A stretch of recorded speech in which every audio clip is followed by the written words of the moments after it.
السلام عليكم، مرحبا بكم في القناة سماغة بيوتي. راني في لوطو ايكول ونقول لكم السلام et bonjour tout le monde.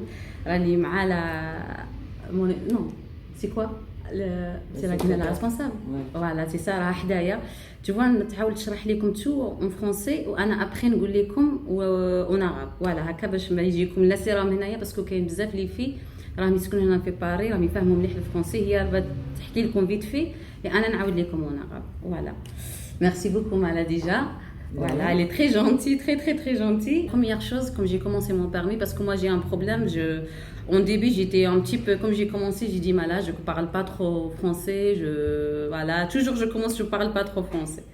Voilà, mais avec elle, elle m'a motivée, j'étais très bien et j'ai passé mon permis pendant même pas un an, c'est ça, même pas un an. Voilà, elle va commencer par l'étape, elle va, voilà, تحكيلنا par l'étape, comme ça en français, ou Anna après نقول لكم en arabe. Alors, Mala, où j'ai fait quoi la première fois? Alors, la première fois, tu as fait d'abord une évaluation parce que tu voulais faire code et conduite. Oui. Donc, on a fait une évaluation pour déterminer ta formation, d'accord, pour faire une évaluation de ta formation. Après l'évaluation, tu as choisi de faire un stage de code de 3 jours. Donc, code accéléré, c'est ça? Code accéléré de 3 jours avec un formateur, donc un enseignant. Qui fait le stage avec vous. D'accord. Donc le stage se déroule en 3 jours. Ouais. Ça commence à 8h le matin ou 8h30. Ouais. Ça finit à 17h. D'accord. On vous laisse manger pendant 1 heure. Oui, on a et la après pause, vous oui. reprenez, d'accord? D'accord. Donc pendant le stage de code, on commence par faire des tests. Parce que comme vous étiez nombreux dans la salle, oui. on fait un test à chacun pour voir votre niveau de code. D'accord. D'accord. Et en fonction de ça, ouais. L'enseignant, donc le moniteur qui est avec vous dans la salle de code, ouais. Eh ben, il vous fait des tests. Et avec les tests faits, il voilà. vous fait les réponses lui-même. Voilà, il vous corrige. Donc voilà. si vous avez des questions à poser que vous ne compreniez pas, eh ben, il vous explique. Surtout les choses qu'on ne comprend pas, lui il explique bien. Tout ce que vous ne comprenez pas, il vous explique. Après, il vous fait des évaluations. À la fin de la journée, quand vous avez fait toute la journée, il vous fait une évaluation. Ouais. Il détermine votre niveau, est-ce que vous avez progressé ou pas progressé, d'accord? Donc après, vous revenez le deuxième jour et ainsi de suite. Hein. Voilà, c'est ça. Ouais. Donc à chaque fois que vous ne comprenez pas quelque chose, ben, il vous interroge, voilà, il vous explique bien. Il prend la peine de vous expliquer. Voilà, ça c'est le code accéléré que j'ai fait. Ça c'est le stage de code accéléré. Stage de code accéléré de 3 jours. Voilà. Ça c'est les gens comme moi, parce qu'au début j'étais déjà, je peur, toujours j'ai dit je comprends pas. Ça c'est pas bien, parce que toujours j'ai dit je parle pas bien français, c'est ça. Mais après avec le code, c'est bien, les gens qui ne parlent pas bien, c'est pas ils parlent pas bien français, mais ils sont un petit peu... Comment on dit? Il y a des mots qu'ils comprennent pas. Voilà, c'est ça. Ils font le code accéléré. C'est ça qu'est-ce que j'ai... Voilà, c'est pour ça que j'oublie pas le code accéléré. Après, il y a les gens qui vont passer direct le code ou code oui, sans... après, au bout des 3 jours, le moniteur, il évalue. Donc, en dernier lieu, il vous fait une évaluation. Il voit la progression. Il voit les gens qui sont aptes à passer. Et il vous dit, par exemple, toi, Ouria, il t'a dit, tu peux passer ton code. Voilà, c'est ça. Voilà, est-ce que tu es prête ou tu n'es pas prête? Voilà, c'est ça. Il dit si vous êtes prête ou pas prête. Voilà. Si, par exemple, vous n'êtes pas prêt, il vous demande de revenir faire du code à l'auto-école ou chez vous, gratuitement, sans payer rien du tout. Voilà, c'est ça. Ouais. Juste pour que vous puissiez avoir le niveau. Après, c'est quoi? On était dans le... Ça, c'est le code accéléré. Ça, c'est le code accéléré. Ça, c'est le code accéléré. Voilà. Mais les gens qui passent le code normal, parce que c'est ça, pour être motivé, il y a la salle ici. Parce que moi, comme je travaille à côté, ça, c'est très bien. Parce que les gens, ils me disent, ici, on ne parle pas bien en français, comment t'as fait? Moi, j'arrive pas. Mais c'est mieux pour être motivé. Tu viens à l'auto-école où tu passes ton permis, 1 heure. Voilà, c'est 1 heure ou 30 minutes. 1 heure, 45 minutes. 45 minutes. Déjà pour moi, parce que comme je suis ici, parce que toujours comme je viens, je suis derrière, elle est là. Comme je ne connais pas quelque chose, je sors avec ma feuille, j'ai dit s'il te plaît, c'est quoi ça? Ça, c'est bien. Et en même temps, tu vas être motivé. Voilà, ça c'est très bien parce qu'il y a la salle, il y a la télé, c'est ça? Oui. La télé, c'est les vidéos, c'est ça? C'est des vidéos, c'est des tests. Ça, c'est très bien, ça. Ça, voilà, comme tu mets dans ta tête, il faut que tu passes ton code, il faut, voilà, tu viens ici. Motivé. Voilà, motivé, c'est ça. Ça, c'est la première chose. Parce qu'il y a beaucoup de filles, Auria, non, le problème ici en France, c'est le permis. Moi, j'étais zéro. Voilà, maladie, la vérité, comment j'ai commencé. Même tellement, parce que comme on ne comprend pas bien le français, j'étais nerveuse en début. Nerveuse, et puis... Stressée. Toujours je suis stressée, mais après, avec le temps, je suis venue ici. Mais ici, le groupe, ils sont, wallah, al-adim, magnifiques. C'est pas question qu'ils disent parce que ils sont. Tu vois, même que tu comprends pas. Tu vois, elle me dit oui, non, tu comprends. C'est pas ça veut dire. Il faut pas me dire que nous on comprend pas. Si on comprend, parce que comme tu fais le code accéléré de 3 jours, pourquoi le moniteur il est là? Parce qu'il explique bien. Il explique par personne. C'est ça qu'est-ce qu'il a fait avec nous. Parce qu'on était 6 ou 7. Voilà, comme tu comprends pas quelque chose, il t'explique voilà, par personne. Voilà, ça c'est pour le code accéléré. Après, tu vois, les gens qui vont passer le permis normal. C'est pareil, quand ils viennent ici, on leur explique aussi, quand ils comprennent pas quelque chose, on leur explique. Voilà, c'est ça. Même tu veux passer par dans ton code normal, tu viens ici. N'importe quelle école ici en France. Après, moi, à la fin de vidéo, je t'explique, je vous montre au l'auto-école que je suis. Moi, je te conseille ça parce que moi, je dis la vérité. Je travaille à côté. Ça, c'est pour moi parce que les gens ici, ils sont très gentils. Et elle, déjà, elle est très gentille. Et le moniteur, ici, c'est 2 ou 3. C'est 3. Ils sont très gentils. Bah, c'est pour ça que je suis venue ici. Et pour moi, le permis, c'est quelque chose d'important de ma vie parce que j'étais tellement stressée. J'étais tellement... Ça, c'est comme une... Tu vois, c'est... J'étais fière de moi, voilà, c'est ça. Alors ça, c'est pour le code, on a parlé. Pour le code accéléré, pour le code normal, c'est ça, voilà. Il vient ici, il vient ici, voilà. Après, comment faire? Il faut juste travailler et être assidu. Voilà, c'est ça. Le code, c'est ça, il faut être travailler, assidu, en faire tous les jours un petit peu. Voilà, c'est ça. Tous les jours, un petit peu tous les jours. J'ai resté, je crois, je sais même pas 2 mois. Oh, même pas 2 mois. Ouais. 2 mois, j'ai passé mon compte, je suis partie à la poste, c'est ça. Je suis venue ici. C'est eux qui, normalement, maintenant, le rendez-vous, tu peux faire toute seule. Oui, c'est ça. Tout à fait. Ouais. Voilà, je suis venue ici. C'est Wally, il m'a pris un rendez-vous ici à la poste. Je suis partie toute seule, j'ai dit à personne. Voilà. Et la première fois, j'ai raté, je crois, non? Ouais, tu avais fait 6 fautes, je crois. J'ai fait 6 fautes. Voilà. Il manque wahda ou narbah. Et la deuxième, j'ai fait 3 fautes. Machallah, j'étais très contente, j'étais très fière. Après, quand le ramadan, j'ai arrêté. Après, la conduite, c'est ça. Voilà.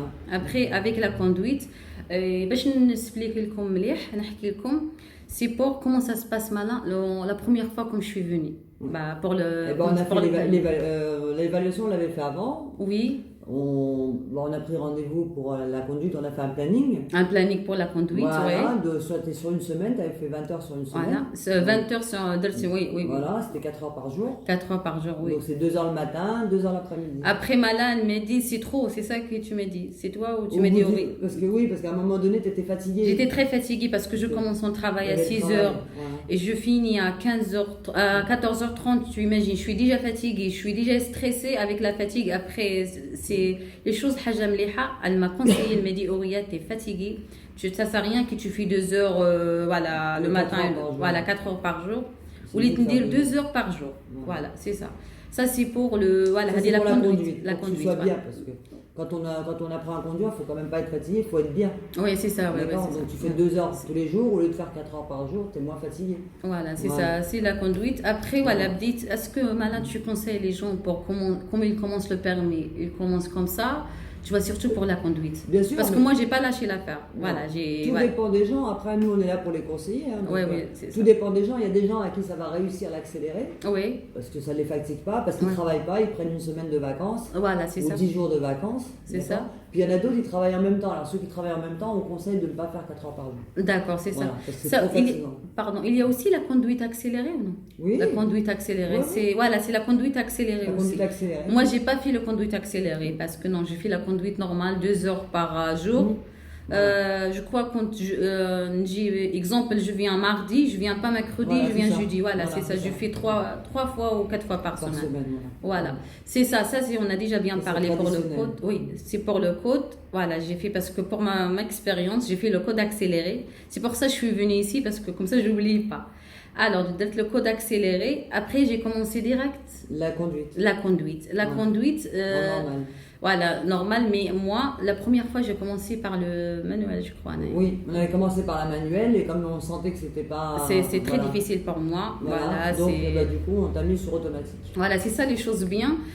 Tu vois, ma browniche, tu vois, Chafouni, ça va pas faire le manuel. Elle peut me laisser comme ça, je perds de l'argent et tout. Après, elle m'a conseillé, c'est ça les choses bien. Elle m'a dit, Ouria, ça sert à rien que tu perds de l'argent comme ça. Va faire automatique. Ou c'est vrai, j'ai commencé avec l'automatique. Ça va très bien. Ouais. Voilà, mais comme j'ai mon permis, j'ai commencé la conduite tout de suite. Ça veut dire pas. C'est pour ça les choses bien en France quand on passe le permis.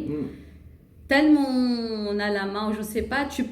J'ai commencé à conduire les voitures de ma copine comme ça, tranquille. Bah oui. Alors ça c'est pour la conduite. Je crois j'ai fait moi beaucoup d'heures. C'est pour ma expérience, j'ai fait... Après, oui, tu avais fait... c'était la moyenne, je pense, 40 à peu près. Voilà. J'ai fait... Voilà, parce que tu avais besoin. Oui, j'ai besoin. Tu avais besoin d'avoir ça, toi, parce que tu connaissais pas... Voilà, c'est ça. Paris, moi, je connais pas Paris et je connais pas les... Tu vois comment ça s'appelle, les plaques, c'est ça comment on dit ici? Les trucs d'autoroute, les directions. Voilà, les directions. Et les choses que je connais pas, que je pense à ça, je rigole avec Gérard. Il me dit, Aurélie, faire les clients-toi à droite, on va tourner à droite. Moi, je mets le client-toi à gauche. C'est ça le problème. Et toujours tellement, il était très gentil.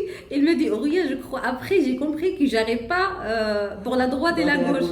Après, il me dit, ça, c'est la gauche et ça, c'est la droite. Voilà, ça aussi. Mais après, voilà, j'étais tranquille, j'étais à l'aise avec mon lecteur ici. C'est trop autre. Je crois que j'ai fait tout avec Gérard et tout. J'étais très bien. C'est ça ou après, j'ai fait quoi? Après, c'est quoi aussi la conduite, quelque chose, on ne sait jamais, j'ai oublié quelque chose. Non. Après, tu as passé l'examen. Voilà. Après, Mala, c'est la dernière question. Après, moi, je veux parler en arabe. C'est pour le paiement. Est-ce que, tu vois, parce que les gens, ils me disent le permis. Parce que la première question qu'ils demandent, oui, Aurélie, le permis, c'est cher. Parce que moi, je crois, j'ai dit que je n'ai pas payé tout. Même le code accéléré, j'ai payé deux fois. Deux fois, bien sûr. Voilà, on peut payer en 2 fois, on peut payer en 3 fois, bien sûr. Voilà, c'est ça. Et même la conduite, voilà, c'est ça. Normalement. Bah oui, c'est normal. Voilà, faut c'est arranger ça. les gens. Voilà, c'est ça. Normalement, c'est ça, parce qu'elle m'a expliqué tout.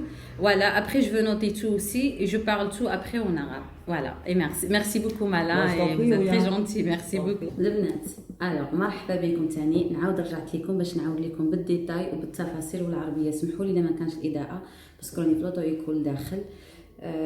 هي راه شرحت لكم بالفرنسي، شرحت لكم سطحيا، اي ميرسي بوكو عليها باسكو راهي خدامه ما نقدرش نشدها اكثر. مي دركا جيتكم البنات باش تركزوا معايا، وراني كلشي جي نوتيتو ماركيت كلش واش شرحت لي. مي ركزوا معايا البنات اللي راكم هنا ولا في الجزائر ولا اي وحده باغا تفوت البيرمي نتاعها تبدا. نبداو على بركه الله. قلت لكم كي نجو راه شرحت بالفرنسي، مي انا نعاود مليح بالتفصيل. كي جيت اول مره جيت فيا الخلعه وفيا كلش، جيت قلت لها انني باغا نفوت البيرمي تاعي، وهي قالت لي وي داكور. درت اينور سموها لور دو فالياسيون. الوغ لور دو فالياسيون واش هي البنات؟ غادي تجي لهنايا لهادي، هذا هو فيه الفولو فيه كلش، هو هنايا تشوا، هذا هو فيه كلش. هذا كي تكوني فيه دير لك هي واحد شغل الطرقان وكل شيء، وتبقي تسوقي كي اللي راكي تسوقي في لا فواتور. اسموها لور دو فالياسيون ساعه. هذه هي هنايا فيها كلش. فوالا ها هو الكرسي فيها هنا كلش، فيها هذه كي اللي راكي تسوقي في اون فواتور. هذه الاولى. شافتني اول مره كي درتها انايا بديت غير ندخل كي تسوقي كضربي شي حاجه بحالك خاصك كي ضربتي شي حاجه بون عندها تخرجت واحد الورقه لقات عندي نيفو زيرو، ما عندي حتى حاجه. قالت لي غادي تبدي ب40 ساعه، مي امبوسيبل غادي ديري 40 ساعه. انا درت بزاف البنات، درت 50 ساعه انايا. المهم جيت هنايا قالت لي ولا احنا الكود ها واش السومه نتاعه. الكود قلت لكم البنات درت ان كود انايا اكسيليري. واش هو الكود اكسيليري؟ الكود اكسيليري ديت 3 جور من الخدمه نتاعي.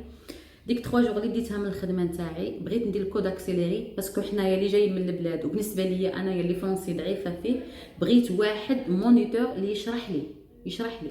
الوغ جيت ديت 3 جور، جيت الاوتو ايكول، جيت لهاد لاصال كنا مريحين هنايا. كاين واحد لاتيلي دوك نوريهم لكم، يشرح لك من الاول حتى التالي، تبدي من 8 حتى 12 عندك ساعه تاكلي فيها. يشرح لك الكود، يدخلها لك في راسك في 3 جور، يدخلها لك ومعاه هو ديري ليكزامان، وتكونوا سوا 4 سوا 6 سوا 8. جو كو اون ديباس با 6 باسكو لا سال صغيره. هذاك المونيتور يكون لينا سبيسيال تشوفي ويشرح لك. كان شي ما كنتش نعرفهم يشرح لك بيان. انا الكود اكسيليري البنات اللي راكم راسكم خفيف سي با غراف، سي با بيزوان تماركي جوست في لوطو ايكول عادي. انا درت الكود اكسيليري خلصت فيه جو كوا 400 اورو خلصتها فيه، وفيه 50 اورو نتاع لور دو فالياسيون. سموها لور دو فاليداسيون باش كي تجي باش تعرف لك غير النيفو نتاعك. هذه الاولى. جيت هنا 3 جوغ مع البنات كان يشرح لنا، تعلمت بزاف صوالح. شافني قال لي انت حوريه ما راكيش بخات. الاخرين كانوا واجد، قال لي ما كاينش بخات، مي انا راسي قاصح ناقل على هذه نسيت ما قلتها لكمش. مشيت جيتهم قلت لهم ماركوني هنا البيرمي ولا راكم عارفين 30 اورو تفوتيه في لابوست، الكود نتاعك دركا تدخلي في دار لي قبضوا لي هنا رونديفو. مشيت لابوست باش نفوت، خلصت 30 اورو. مشيت نورمال مع الناس. كاين كي تمشي تفوتي الكود كاين واحد لي طابلات وعندك لي كوتور، واحد واقف عليكم، واحد ما يهضر مع واحد، تجيك الاسئله وتجاوبي. انا علمني باللي مانيش واجده، مي كومام مشيت، ما خسرت حتى حاجه. مي سي بيان البنات مشيت باسكو بلعت داك لي ستريس، كنت مستريسيه بزاف. كي مشيت عرفت روحي بلي راني مليح، بلي صافا كيفاش كومون سا سباس. ودرت قالت لي كيما دوكا هي باسكو شافت مليح، قالت لي درتي 6 غلطات نورمالمون، هي 5 غلطات تديه، 6 ما تديش، ما ديتهاش. عاودت قعدت سيمانه وبديت الكود. قلتوا لي حوريه واش كنتي ديري في الكود؟ البنات نشرح لكم انا واش كنت ندير. انا لوطو يكون نتاعي نشرح لكم البنات. الا بغيتي تفوتي البيرمي نتاعك، الكود نتاعك وحداك لوطو ايكول، ماذا بيك تجي يوميا، باسكو هي المونيتور في اي لوطو ايكول تكون هي برا ما تعرفيش شي حاجه تخرجي لها، من حقها تشرح لك. انا كانت دير لي هاد لا تيلي هنايا، ها هي التيلي كوموند، وهاد لا فاي باش البنات يجيكم الفيديو طويل مي غتستافدوا منه. ما ديروش على الاضاءه، ديروا على الصوت دركا. هاد لا فاي فوالا، ونبقى هو يبقى دير لي سيدي ويبقى يقول اسكون بو تورني ادوات اغوش ونبدا نجاوب. كي نكمل نمشي لها نقول لها مالا شوفي لي، تقول لي سافا راكي بديتي دي فوا ما نديرش كاع الاخطاء، دي فوا ندير سا ديبون. اوكي فوالا. وهنايا كنت كل ما نجي كانوا عندي مشاكل مع لي بانو، انا نقول لهم لي بلاك لي بانو. فوالا هنايا لي بانو كي نجي هادو هما لي بانو كي تعلمهم يكونوا في راسك. اي سي بيان كي تفوتي البيرمي هنايا والكود تكوني تعرفي لي بانو، هذه حاجه مليحه. هادو هما لي بانو فاش كنت نتعلم بهم. كنت نجي هنايا نكمل خدمتي، كنت نجي وكان نقعد غير 30 مينوت نقعدها نشوف الكود، باسكو كانوا يقولوا لي حوريه كيفاش دخلك في راسك. نريح في الكرسي، هي راه مبلعه الباب، نريح نبدا ندير دي فوا نجي باش 30 مينوت تعجبني الحال نقعد ساعه. الكود قعدت ما فيه شهر وديته البنات. اوكي هذه بالنسبه للكود. البنات يمكن راكم الكود تكونوا فهمتوه مليح، تكونوا فهمتوا مليح. اللي ما فهمتش شي حاجه تكتب لي في التعليق ونعاود نفهمها، نعاود لكم غير بالتفصيل. يعني يجيكم الفيديو طويل مي انا نبغي من النوعيه اللي نشرح مليح. الوغ جيت ديري 1 اور دو فالياسيون. اوكي اذا بغيتي عادي سون ستاج اكسيليري 1 اور دو فالياسيون، تعطيك واحد الورقه تقول لك ها شحال يلق لك من ساعه، وانت هذيك شحال يلق لك من ساعه توجدي روحك، وتقول لك تعطيك واحد هنايا تقول لك تقدري تجي هنايا انا نشرح لك وتفوتي الكود نتاعك، وتعطيك واحد طابلات هنايا، واحد طابلات تقدري في دارك وديريها. مي البنات اذا بغيتي تكوني موتيفي كيما قالت لكم هي هنايا لا باترون وهي المونيتور وكل شيء، قالت لك سي ميو تجي الاوتو ايكول باش تكوني موتيفي وتكونسونطري فيه. هذا هو في الكود، هذا الكود العادي. تفوتي الكود نتاعك تخلصي على 2 فوا حتى 3 فوا تخلصي، وكي تدي الكود نتاعك تمشي تدخلي في لا كوندويت. باغ كونط البنات اللي تشوف روحها ضعيفه دير لا كوندويت اكسيليري، نصحها بها لا كوندويت اكسيليري 3 جور الكود يدخل لك في مخك، 3 جور تمشي تفوتي. اوكي هذه هي نتاع الكود كوندويت. الو بالنسبه لا كوندويت تجي تفوتي مع المونيتور، تعطيك مونيتور. البنات المونيتور اذا حسيتيه يعصبك ولا حسيتيه ما كيش معاه اليز تو بو دوموندي لو باترون دو لوتو ايكول ولا لا ريسبونسابل، تقولي لها جو با اليز، انا جو سوي با لاز معاه، تعطيك واحد اخر. سيرتو هاد البنات راه حتى هي حكات لي انا راه كاين بزاف ناس يجوني من اوتو ايكول واحد اخرين يقولوا لي اوني با لاز. مدام ولا مادموزيل شوفي لوتو ايكول راه كي المونيتور يزقي عليك ولا يعصبك طال دغوا تو شونج لو مونيتور. هذه الاولى. الزوجه كي ديري معاه ركزي، كي تدخلي كي تركبي في لا فواتور ركزي، ما ديريش الغلطه اللي درتها انا الاولى. الغلطه اللي درتها كنت نجي من الخدمه عيانه وبغيت ندير البيرمي تو سويت، وليت ندير 4 سوايع في السيمانه، ومن بعد قالت لي راكي تري فاتيغي، ما وليتش نكونسونطري، وليت نتنرفو ونحس روحي عيانه. هذه ما نصحكش بها. الوغ كي تكملي الكود نتاعك راكي خلصتي وراكي ديتيه بالفرحه، ماذا بيك تو لاش با لافير، تبدي في لا كوندويت. لا كوندويت حنايا هنايا في فرنسا كاين الكود الى كوندويت. لا كوندويت تعطيك المونيتور، تمشي المونيتور نتاعك تعطيها البلانينغ تاع سوايعك. انا اللي درته منوال في الاول البنات راكم سمعتوه، باسكو انا نسيت بزاف صوالح شرحت لي وشافتني ضعيفه، ولا شفتي روحك ضعيفه في المانوال ما تضيعيش دراهمك، روحي الاوتوماتيك. اوكي روحي الاوتوماتيك باش ما تضيعيش. انا ضيعت 1200 اورو، ها هي راني هنايا ضيعت هذا وراني بديت نشوف 1200 اورو. قالت لي حوريه راكي ضعيفه رجعي المانوال، وسي بغي رجعت المانوال وبديتها تو سويت مام با في 8 موا مام با في عام. هذه بالنسبه لا كوندويت. فوالا كنت نجي المونيتور هنا عجبني، قعدت كانت واحده مراه وواحده راجل عجبوني، كنت نفوت معاهم، كنت الاز وكنت فرحانه.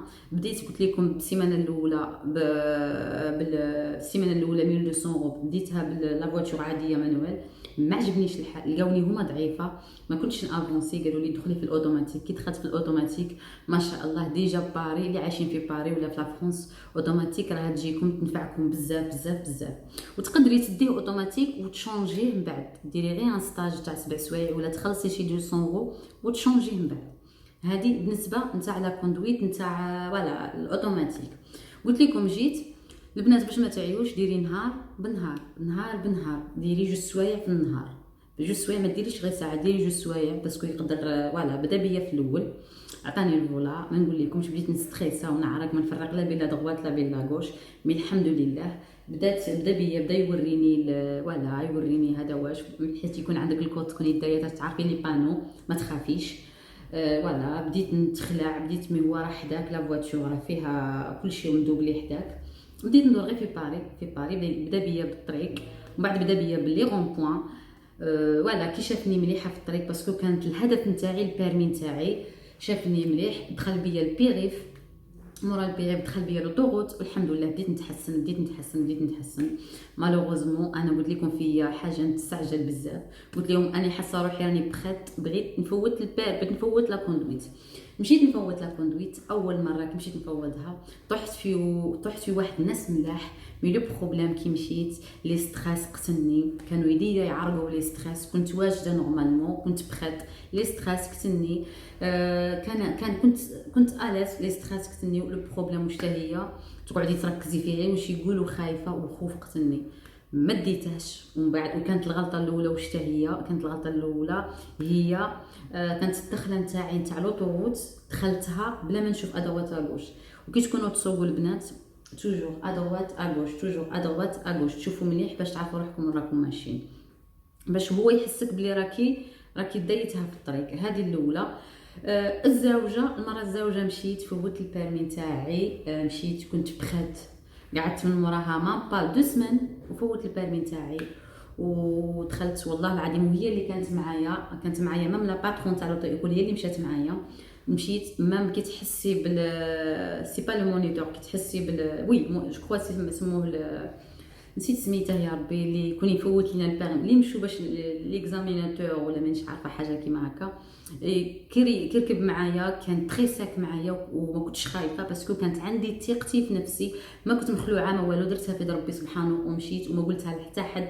مشيت كي داخله درتها نتاع لوطوغوت، كي دخلت قال لي واو برافو، كي قال لي هذه برافو زاد عطاني واحد الثقه كبيره ودرت الكونفيونس ومشيت. وانا فوتته في فيلا كوبلي اللي ساكنين في فرنسا، في فيلا كوبلي فوتته وقال لي برافو وعطاني 3 كيسيون. يقول لك واحد 3 كيسيون يطرحهم لك على لا فواتور دركا، يقول لك انا قال لي على لي، يقول لك على لي فار وراهم، ولا يطرح لك على المياه ولا على شي حاجه. 3 كيسيون ساهلين تجاوبي عليهم ومن بعد تخرجي يدير لك فوالا يعطيك 3 كيسيون ويقول لك كيفاش وين، سوا يعطيك تقاري لا فواتور ان كرينو، سوا يعطيك ديري ان ماشاريير، سوا يعطيك انا عطاني حاشاكم نقاري في واحد البلاصه سي تري ديفيسيل، كانوا حدايا لي بوبال وحدايا لي فواتور، ودرت ان كرينو درته مليح وكنت فيغ دو موا وفوتته. وواش هي البنات قلعوا لي ستريس وقلعوا الخلعه. وهذا الفيديو انا حكيت لكم من الاول حتى التالي، واللي عنده شي سؤال ولا يعاود يطرحه لي ونجاوبه ونرد عليه. بغيت غير نقول لكم البنات اللي عايشين هنايا ولا البنات اللي راهم هنايا جو سي كي فوالا، بغيت غير نقول لكم بلي حنايا رانا جايين كاع من البلاد، ما من الفرنسي يكون شويه ثقيل مي تو بو تدي مي بالموتيفاسيون. وكما قالت لي درتي ان تشالنج، انا كان في بالي هذا هو نديه ان شاء الله باذن الله. ما طولتش فيه، قعدت 8 موا، وكانوا اللي كانوا معايا قعدوا شحال وما داواش، وانا ديته شوي فيغ دو موا اي ميم بور elle est contente pour moi. كي جيت نصور الفيديو elle était très très fière فيير دو موا. وقالت لي واني نعطي حتى ليكزامبل عليك، نقول لهم بلي فوالا جات على كومونسيون زيرو. كي تدخلي الاوتو ايكول سا ساريان ديري الغلطه اللي درتها، وي جو بارل با بيان فرونسي، نو وي كي تو كومبرون با كالكو شوز سي تو بلي تو دوموند باسكو راهم هنايا باش يعاونونا باش يورونا.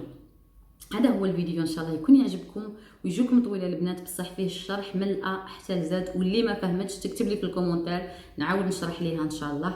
وهذا هو ليستوار تاع البيرمي، فوته والحمد لله يا ربي راه عندي دوكا البيرمي تاعي صافي عام، وان شاء الله العقبه على كل بنت دير الكوراج وتفوت البيرمي نتاعها، وبون كوراج كاع عليكم ان شاء الله. واوتو ايكول انا الى نتوما شي بنات راهم يسكنوا في الكانزيام، انا لوتو ايكول راه هنايا في جافيل، بغيتو نخلي لكم لتحت نيميرو التليفون، راهم سي تري جونتي والمسؤوله عليا سي تري جونتي، والمونيتور نتاعها سي تري جونتي باسكو هي اللي واقفه عليهم، قالت لي نشوف جوج ولا ثلاثه يشكوا لي من المونيتور جي فير، قالت لي انا نعرف لي زيلاب نتاوعي ديجا يجوا مخلوعين سا نجيب لهم واحد اخر يزيد عاد يخلعهم. ولا البنات ان شاء الله تكونوا فهمتوا مليح البيرمي، وسمحوا لي راه ما كايناش الاضاءه ولا يجيكم طويل باسكو راني غير عندهم هنايا باش ما نديرونجيهمش اكثر. وشكرا على كل وحده تسمع هاد النصائح، ونقول لكم ان شاء الله بون كوراج على كل وحده، والله يسهل لكم ان شاء الله، وتهلاو في رواحكم، ومرحبا بكم في فيديو واحد اخر.